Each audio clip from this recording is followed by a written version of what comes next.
So what I can conclude from your talk. So best part for me is the value, and especially when you talk about the best judge are the people of that country, who determined what is the people-centric and what is not the people-centric. Thank you so much for your comments. Now we will move to our next speaker. Our next speaker is I personally, whenever I meet him, I find something new. I learn something from him. I find him as a very wise elder. Whenever I meet him, when I go to meet him, although he is on a diplomatic mission, but for us, when we talk to him, we try to get as much wisdom from him as much as possible. Our next speaker is His Excellency, Ambassador of South Africa, Mr. Mazadekia. Maybe I'm not pronouncing well, sir, but you can forgive me for my this pronunciation. No, sir, floor is yours. Thank you very much. Senator Mushait, Minister Burdi, Deputy Minister Abdul, Ms. Peng Chunshwe, my friend Zahid, all protocol observed. I'm really extremely honored to be invited here to this talk, because to South Africans, this discussion is as topical as it is to any developing country. It is a pivot. It is a pillar of human prosperity, and yet elusive, as it swings like a pendulum. For South Africa, and indeed South Africans, it is a dream long dreamt and has been expressed in many episodes of the same story, the story of our struggle for freedom. Program Director, the World Bank defines good governance as the one epitomized by predictable, open, and enlightened policymaking. A bureaucracy imbued with professional ethos, acting in furtherance of public good. The rule of law, transparent processes, and a strong civil society in public affairs. Now, some of these things, these items, these issues are quite broad, maybe even not well defined, or quite controversial. About South Africa, the notion of good governance through representatives of the majority is new and young in practice, but mature in conceptualization. I can say without fear of contradiction that good governance is rooting itself in South Africa. It is not a matter of half-empty glass, but half full. Progress is being made, albeit considered slow by others.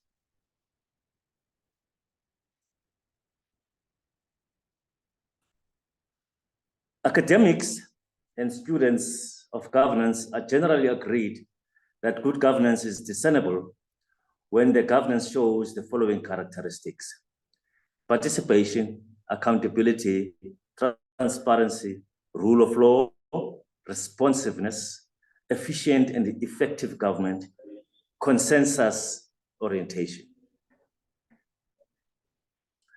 Allow me to indicate how I want to approach this. Broadly speaking, I will look at South Africa from its institutional arrangements that, in my view, have created an environment where we can say safely that we are on the right direction. We are not there yet, but going there. Institutions are quite an important element in executing all policies, whether bad or good. But there must be a foundation. as my speaker previously, before me, spoke about values. You all know that South Africans spent many years working out, fighting for freedom, engaged in struggle. And this, of course, is explained in many episodes of this story that I spoke about earlier.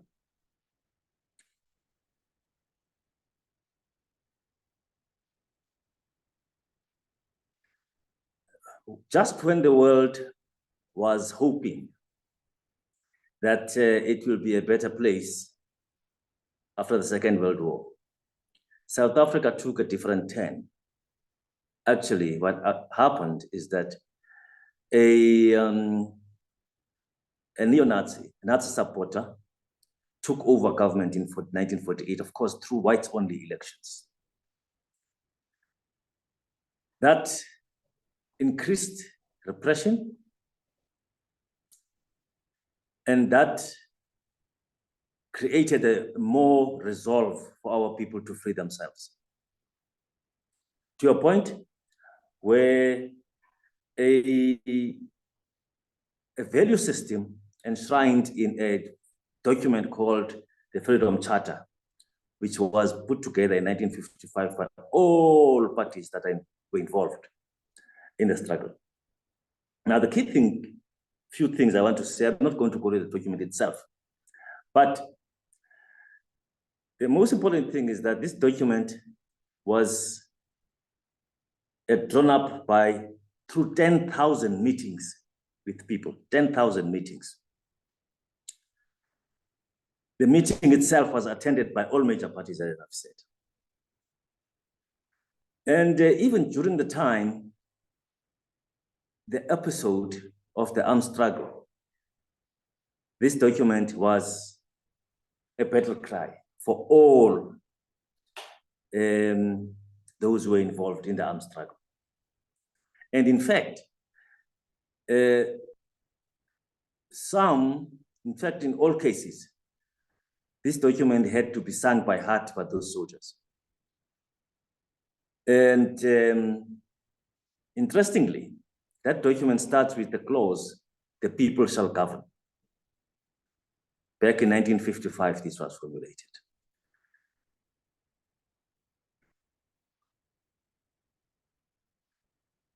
Then in the 1980s, this document was adopted by what we called the mass democratic movement, students, workers, and so on, as their value system and as what they would like to see the new South Africa be.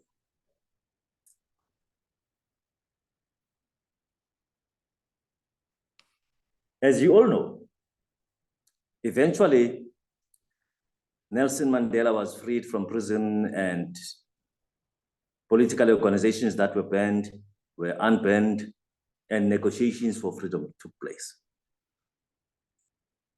I'm trying to cut short my long speech, program director.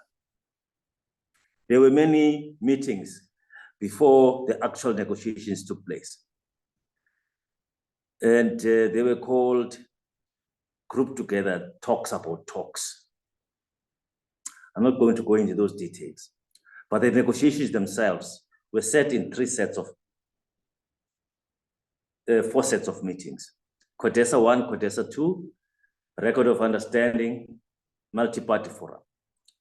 And then thereafter, the outcome of all these was a constitution that was adopted in 1996 after the first elections in 1994. The other major outcome was what is called Truth and Reconciliation Commission, which basically was intended to, or maybe succeeded, to promote peace, reparations, and amnesty. Now, again, not into details on that one, But where I'm getting to quickly, I want to run to, is the Constitution itself that was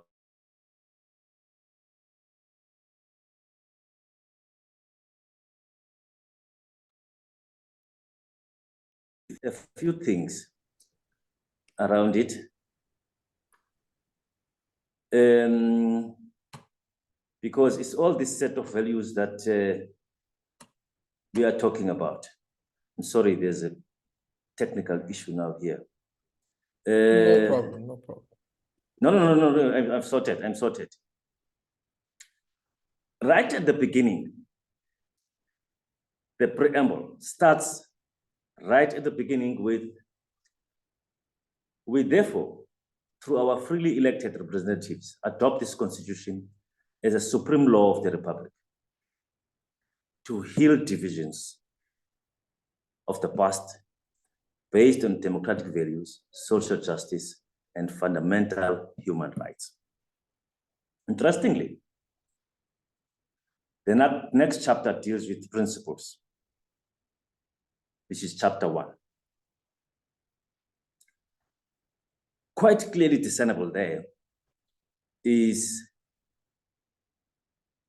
human dignity, equality, advancement of human rights and freedom. Chapter 2 is the whole Bill of Rights, which has an interesting inclusion at the end of it. A clause dealing with non-derogable rights. I'm not going to go into details there, but that's very important to note. Quickly, in chapter 9 of this constitution, there is what we call the chapter 9 institutions. There's a number of them, about 6 of these institutions, commissions. In fact, what they are said to be in the constitution, they are meant to protect democracy, number 1. Number 2, they are independent. That's important. Their independence is enshrined in some arrangements of appointments, how they are appointed. It's a very elaborate, independent appointment system with consultative, long line of consultations. That's very important. But amongst these, there is one called the public protector, where anyone can report a misdemeanor or perceived misdemeanor by state. And that office is probably the most protected by the Constitution. Most recently, and the most dramatic it achieved, I'm not saying the others didn't do much. South Africa had to deal with managing consequences of what was perceived to be a misdemeanor. And the outcome of this investigation that was queried by this office, is that it started something that never happened before, that the sitting president is a major element of investigation. No parliament could protect, nothing could protect the president, former president. So that's the main thing that I wanted to say on this chapter 9 institutions. The other one I will jump, but I want to get to another chapter called chapter 11. That will be my last, and then I make my conclusion. Chapter 11 deals with security forces. Again, there you see the formulation of what they should look like. All draw their aspiration from that value document I talked about earlier on, the Freedom Charter. However, what that chapter does is firmly place the intelligence services, the defense, the police, under the complete control of the executive. That in fact, the police and the defense are also co-managed by an independent civilian secretariat. It comes out of that chapter 11. Mr. Ramey, let me conclude now. Firstly, as I said earlier on, we are, what I've described is work in progress. Because what we have discovered is that you can have all these institutions, all these things written in black and white or in stone. The problem we always face is people who must execute. With people doing things the right or wrong way, the challenge is the state's ability to manage the consequence management of the state. It's always a challenge.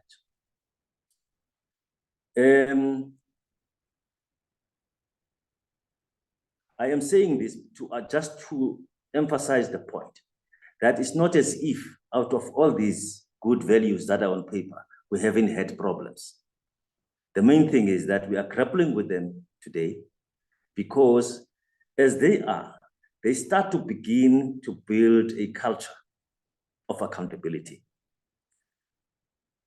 together with what the state does with wrongdoing, what state institutions do with wrongdoing. The other thing, of course, that I think also works in our favor is guaranteed independence of the courts, of the judiciary. Now, that is something that I really admire, and they began to tell me, to show me that in fact, what I read some time back about the importance of institutions, that when they perform their duty, their constitution and their role and responsibility set out in the constitution must be so watertight that they are not interfered with at all by anyone. Thank you very much.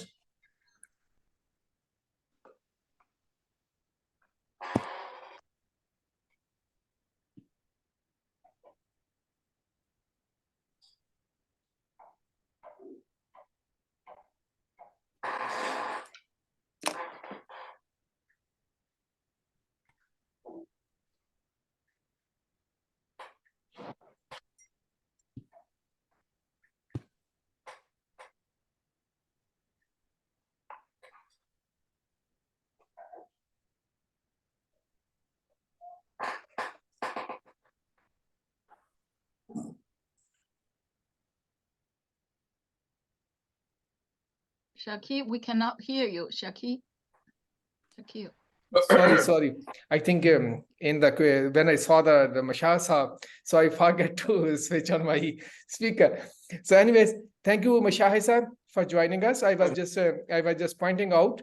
So you just arrived in the morning and you sent me a message, you will be joining us. I know you must be tired, but thank you so much for joining us for today's session. So I was just saying, sir, so we are just trying to promote the dialogue on governance under the leadership of Mr. Zahar Latif Khan, the chairman of Asian Institute of Eco-Civilization, and with the support of course, the China Embassy. China Embassy is a very generous on this subject. They want to bring the people-centered governance to the top priority because they feel unless any system is not serving the interest of the people, we have to look into how we can make it more, it serves the interest of the people and then meet the needs of the people. With these comments, now I would like to move toward our last speaker for the session today, because Dr. Nadeemul Haq, in a few hours ago, he said he cannot come to deliver a lecture. It was very strange, but we have to bear with it. So we are moving toward our last speaker, Dr. Abdul Latif Nazari. He is the Deputy Minister of Economy of Taliban interim government. So we will hear from him. So what is the governance, people-centered governance model of Afghanistan? Sir, floor is yours. Dr. Nazari, can you hear me?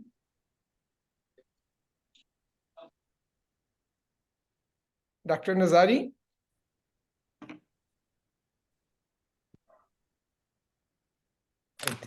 Hello, Dr. Nazari, can you hear me?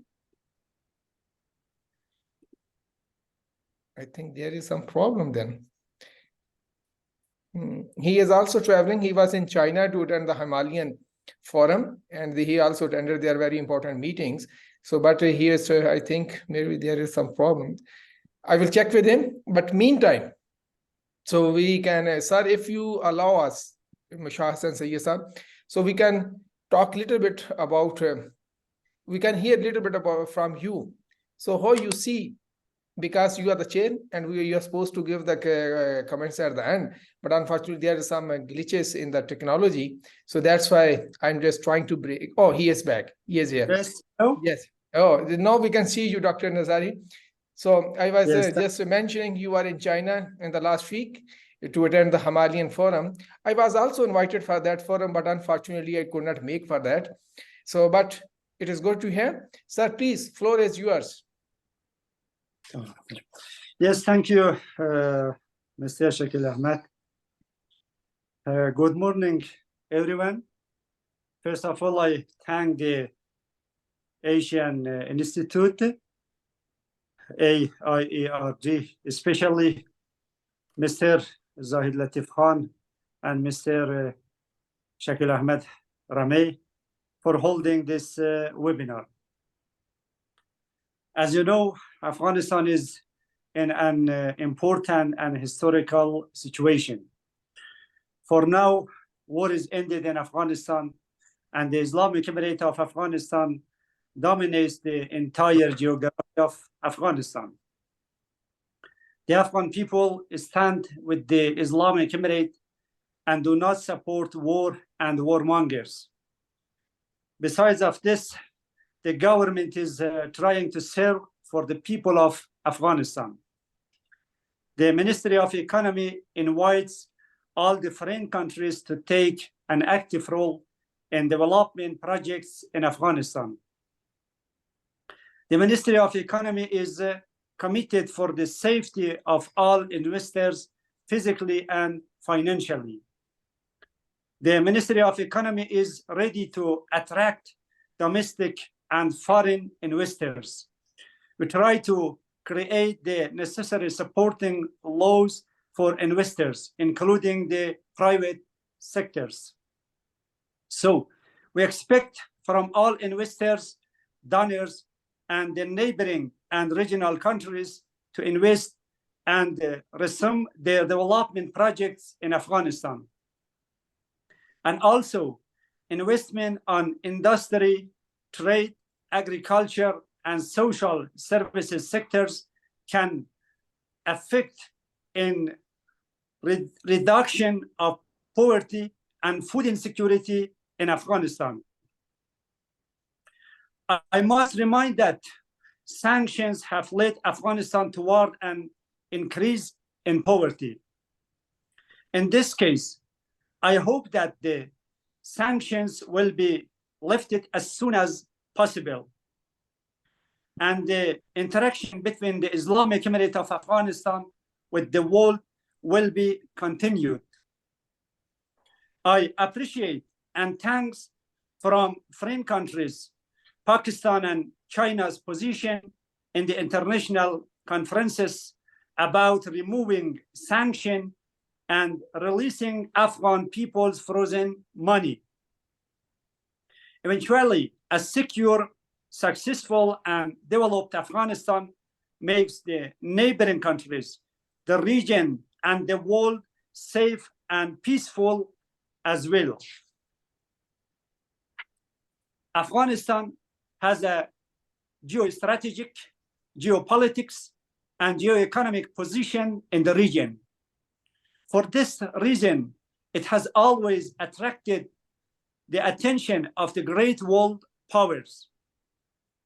Today, Afghanistan is the connecting link between Central and South Asia. For this reason, security and political stability in Afghanistan are particularly important. A stable, strong, united, and secure Afghanistan is cause the economic growth and development of the region. But a weak unstable and insecure Afghanistan is caused the destabilizing of the region. Therefore, it is imperative that neighboring countries and the region support a strong, secure, and stable Afghanistan. The Islamic Emirate of Afghanistan has established security in the country and wants political, economic, and commercial relations with its neighbors and region. We want to actualize economic growth and development in Afghanistan. We want to execute economic-oriented and trade-oriented policies with our neighbors and the regional countries, especially China and Pakistan. Expanding imports and exports between Afghanistan and the region is one of Kabul's top priorities. The expansion of political, commercial, economic, scientific, and educational relations between Afghanistan, Pakistan, and China is in the interest of both sides. Afghanistan also has a great transit status. TAPI and CASA mega projects will boost the region's economic growth by crossing the geography and territory of Afghanistan. Afghanistan has a great and important potential for its own economic growth and the region. Different and untouched mines and water resources are two of Afghanistan's most important assets. And also, Afghanistan has suitable land for cultivation, natural and organic fruits and vegetables.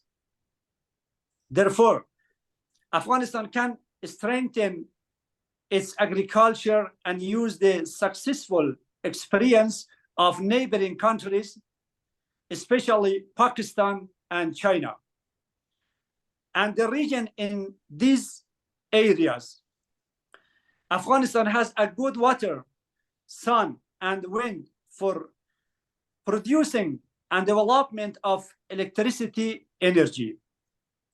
Achieving these goals requires peace, stability, and security in Afghanistan and the region.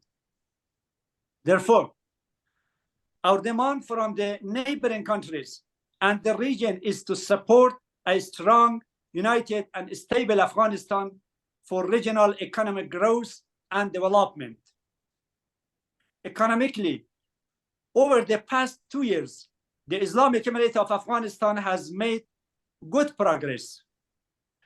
We were able to be successful in collecting taxes. We eradicated corruption. We maintained the stability of the national currency against foreign currency. We provided our budget through domestic revenues.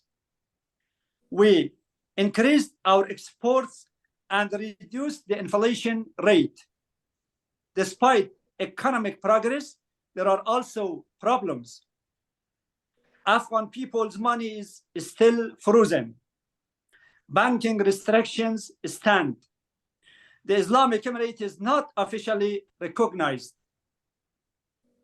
While the conditions have completed recognition because there is political order, security is provided, there is government and sovereignty, and the land of Afghanistan is in full control of the Islamic Emirate, and the people are cooperating with the Islamic Emirate.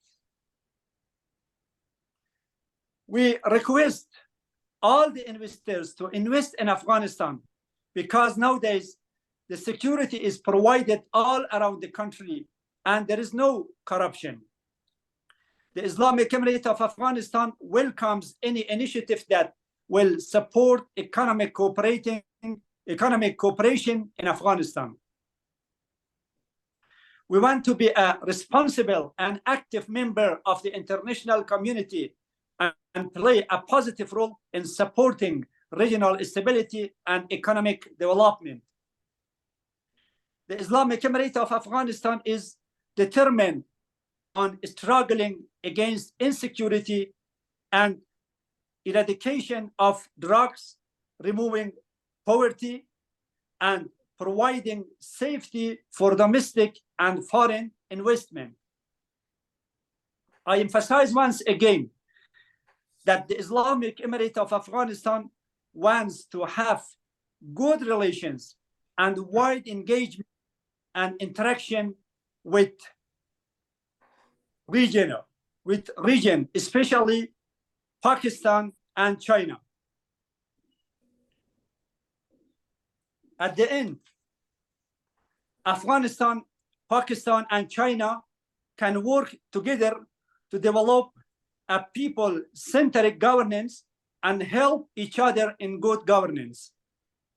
We want to work together with both friendly countries, Pakistan and China, and use the experiences and capacities of China and Pakistan to advance governance. We want all three countries to be friends in the region, solve problems together, and strive for economic development and prosperity in all three countries. Afghanistan, Pakistan, and China have common interests and threats in the region. So together we can turn threats into opportunities and play an important role in economic development and security improvement. Thank you so much. Thank you, Dr. Abdul Latif Nazari Saab, Deputy Minister of Economy of Government of Afghanistan. I think you raised a very important points, and it would be of special interest of Chairman of Asian Institute of Eco-Civilization. He is a businessman. He is from Pakistan Stock Exchange. He is leading the different business groups in Pakistan to travel different countries to explore the opportunity of investment and these things. I think we can also explore, so how we can explore the Afghanistan in the future. I think Zahar Saab can advise us, lead us, guide us. Now we will be moving to our to the chair of the session. I think everybody knows Ms. Senator Mishah Hassan Sayyid Saab. He is a very seasoned politician. He is a scholar. He is a motivational speaker for me. He can wear any cap, and he can perform any duty very profoundly and with dedication. And his dedication is clear today, as I was mentioning. So he arrived today morning, but he make sure so that he is here. Sir, I cannot say much about you, but I can tell you one thing. If you want to learn about China, I think the best person is Sayyid Mishah Saab and his experience with the China. Thank you, sir. Please, sir, floor is yours. Thank you very much. Assalamu alaikum. Good morning and ni hao to our Chinese friends. I'm sorry I joined a little late because I just arrived a few hours ago from Istanbul. But I gave a commitment to my good friend, Mr. Shakil Rame, who is dynamic, who is articulate, and who has strategic clarity on our relationship with China and the emerging new world order where Pakistan-China relations are going to be a pivot. I also want to compliment the chairman of the Asian Institute for Eco-Civilization for Research and Development, my good friend, Mr. Zahid Latif Sahib. He has been an old friend of mine. He is a thinking businessman. He is not just a businessman who talks in terms of dollars and cents, but he has a broader vision of connectivity of the region. And I have had the pleasure of interacting with him at several platforms. And I'm very happy that under his leadership, together with Mr. Shakil Rame, with other friends, the Asian Institute for Eco-Civilization for Research and Development is playing a very pivotal role in promoting better understanding of the issues and challenges that we are facing. Ladies and gentlemen, before focusing on the specific subject of the people-centric development, I would like to just draw attention of some of our friends that yesterday, the State Council of the People's Republic of China issued the white paper on the BRI, the Belt and Road Initiative, and they said it is one of the key pillars of a shared community for the future. I think this, and since I'm one of those who have also been invited to the Belt and Road Forum, and I'll be going next week to Beijing, to speak at the people-to-people connectivity and also on the media forum in Beijing on 18th and 19th of October, I'd like to say that this has been a very important element to understand when we're talking of people-centric governance, because China has advanced a Chinese solution to global development issues based on inclusivity, based on respect for diversity, based on respect for equality, and based on the concept of win-win cooperation and mutual benefit. And a living example of BRI is the pivot, which is the China-Pakistan Economic Corridor. And if you see the white paper, among the projects that are mentioned, the top, it starts with CPEC and how CPEC, and they also mentioned different CPEC projects, the power projects, and also the project which is next door to Islamabad, the Korot hydropower project, as success stories.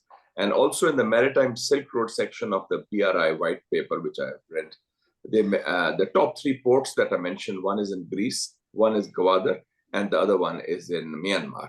So you can see that Pakistan-China relations through the BRI have advanced to a certain level that they merit attention and focus, because every situation, every solution, every problem is linked with the ability that how we respond to that and what are the results. If the results are successful, then it means a certain success story.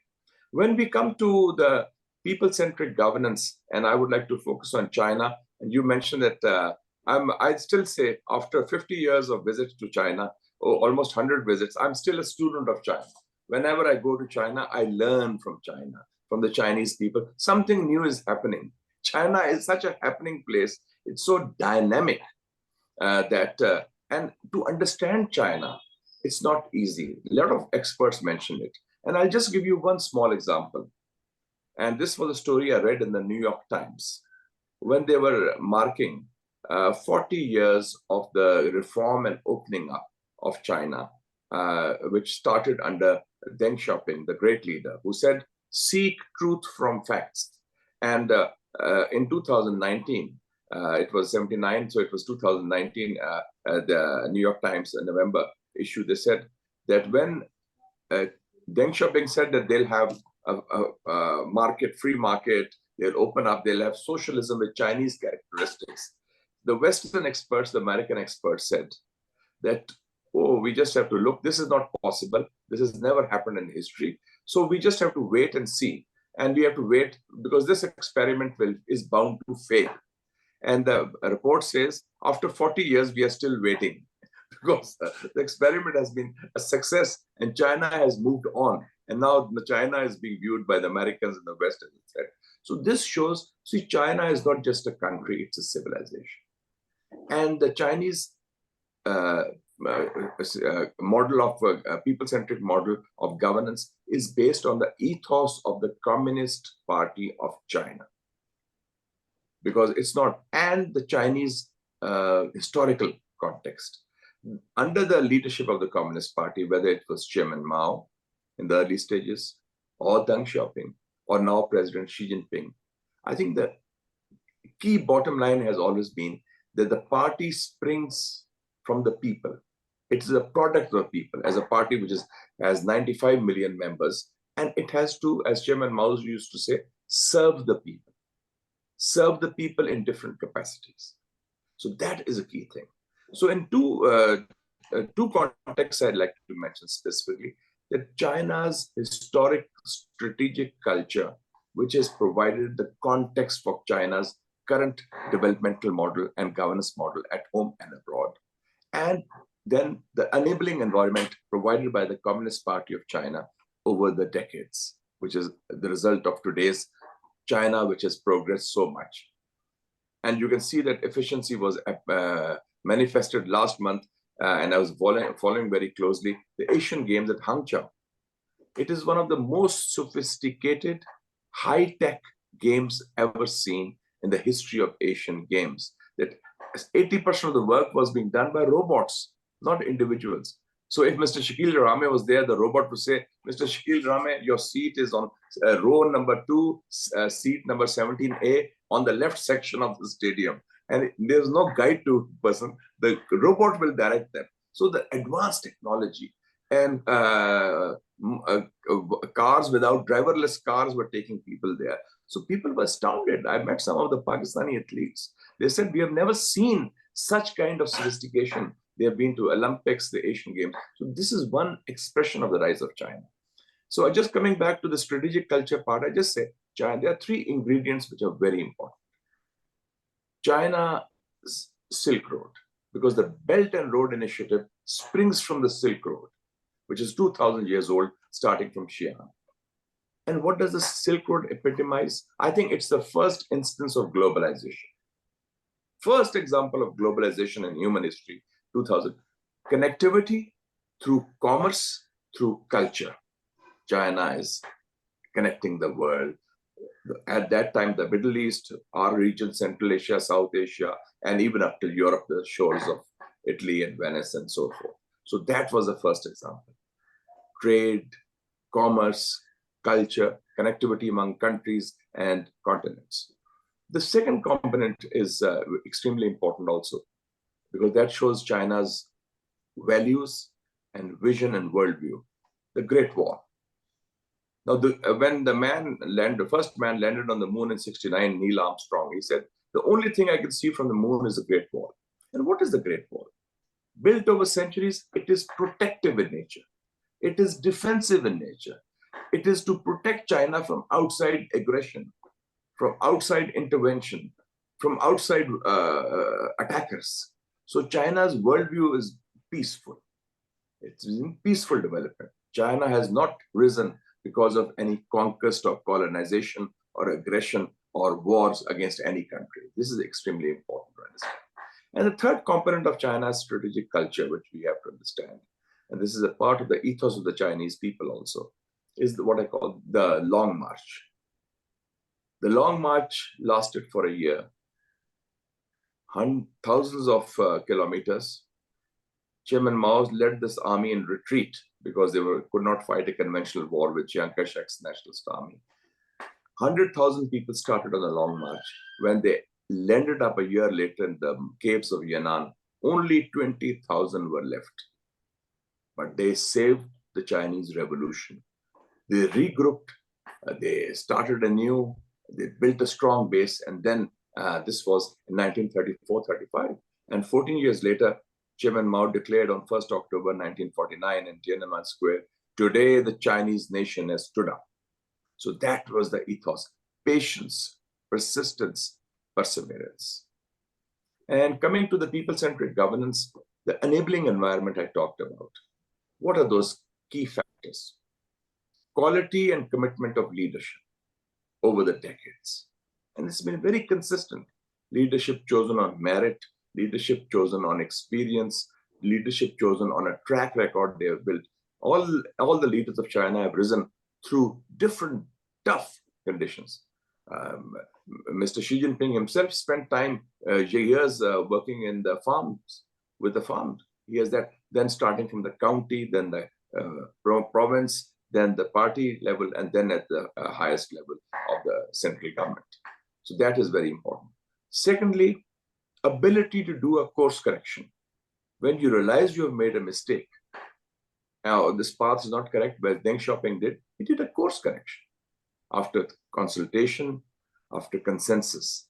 And then they moved on that course, and they've been on that course of reform and opening up for the last 40 years. And third, an ability to learn from others. This is also Chinese humility. China, unlike the West, does not show arrogance, or they say that we know all everything. You see, we want to learn from others. And here I would like to recommend a very good book. And I'm sure Mr. Shakil Rame might have access to it because he's a superb scholar on China, and he writes regularly, and his articles are based on analytical perspectives and the factual basis. This is a book by a former vice premier of China, Li Lanqing. And the book says it's about breaking through. It's in English. And he says when the reform and opening up started, Deng Xiaoping sent teams to 3 Asian countries. Pakistan, Philippines, and Singapore. In 1980, they learned from these countries. Pakistan was supposed to be doing very well by that time. So was Singapore, so were Philippines. All three were English-speaking countries and with good bureaucracy, good system. And Li Lanching, he was then probably a joint secretary, grade 20, when he came in 1980. And he said he was impressed by Pakistan. He said Pakistani bureaucracy was very efficient. Pakistani Karachi port was functioning well. He said we were asked to write a feasibility for the World Bank. We didn't know how to write a feasibility for a loan from the World Bank. The Pakistani bureaucrats were very good. So, you know, this is the thing. And Deng Xiaoping himself went to Singapore, I think 78, 79, to learn from Singapore. Because Singapore is 70% Chinese. And how Singapore has progressed with no resources, with no foreign aid, but with human resource. So this is a very important element. And one other element which is very important in China's success story and people-centric governance and this model of development, a peaceful foreign policy, consistent development over the years. And now, what are the ingredients of that? You can see it in results. In the last 40 years, 800 million people taken out of poverty, which is unique in the annals of human history. So that is poverty alleviation has been one of the major aspects of this element. Then an efficient governance system, which is responsive to people's expectations. As Chairman Mao used to say, inner party democracy within the system. And then accountability. People who have been inefficient, people who are corrupt, they are brought before the system, rule of law, and then they are punished accordingly because they have not delivered. And the core of that people-centric governance is policies that connect with the people. The connection of the Communist Party of China with its own people is very, very strong. And I think that I will end my presentation. People say, oh, China, I was recently in March in China for this conference on human rights, which was coinciding with the World Conference on Democracy and Human Rights organized by President Biden, which Pakistan was invited to, but we did not attend. We said, because it was not a conference for human rights organized by the US, it was a conference to weaponize human rights, to weaponize democracy. Because if this question of human rights, they would speak about Palestine, about Kashmir, they don't say a word on that. It's only to beat up China for geopolitics, to put pressure. And in that conference also, I had mentioned that this conference is about weaponizing and trying to do this kind of issues to put pressure on China. And that is not what we see. So the Chinese focus on this people-centric governance model has produced results. And it was July 2021, I think, the Ash Center, which is one of the centers of the Harvard University, they did a public opinion survey, which they had done over a several-year period. And according to that survey of Chinese public opinion, I'm not talking of a Chinese survey or a Pakistani survey, an American survey of Chinese public opinion in the People's Republic of China, they said the satisfaction level of the government regarding the people is over 80%, 85%. So this because the people feel that the government is serving their interests and the quality of life of people has improved. I went to China as a teenager. I was studying in FC College as a young student with the red book and shouting slogan, Mao Jushi Wansui, long live Chairman Mao. And the China I saw in the 70s was poor, it was weak, it was isolated. And I said, China's, see, there were hardly any cars. People were all in bicycles, men and women, wearing rubber sandals. And Pakistan in the 70s was a fairly developed country.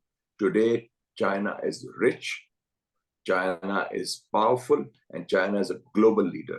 Not just in 30% of economic growth is fueled by China, and also China is a leader in green development, climate change, electric vehicles, whether you name it, renewable energy. China is the leader, and high tech. And that is why the recent study in Harvard University said, this was a 50-page study, you can find it in the internet also. It says the great high-tech rivalry, China versus US, that China is overtaking the US in high-tech development, whether it's artificial intelligence, whether it's cloud computing, whether it's robotics, whether it's different kind of technologies. So we feel that we are very fortunate in Pakistan. China is not just a next door neighbor. China is a best friend. China's investment in Pakistan has been pivotal in our development. And I would like to thank our Chinese friends that they reposed a vote of confidence in Pakistan 10 years ago by launching CPEC, when no country in the world, whether Muslim country or Western country, was willing to invest a penny in Pakistan, because the area was volatile, the situation in Afghanistan, American troops were there, Pakistan itself was a victim infested with terrorism. But China, as a best friend, reposed a vote of confidence in the people of Pakistan, in the state of Pakistan, and that has paid off. And CPEC today, we find after 10 years, 155,000 Pakistanis have been gotten gainful employment, 8,000 megawatts of electricity generated, 600 kilometers of roads built, 8,000 megawatts of electricity transmitted through the transmission lines. So, and $26 billion of Chinese investment in Pakistan. And the best of CPEC is yet to come, inshallah, as we say,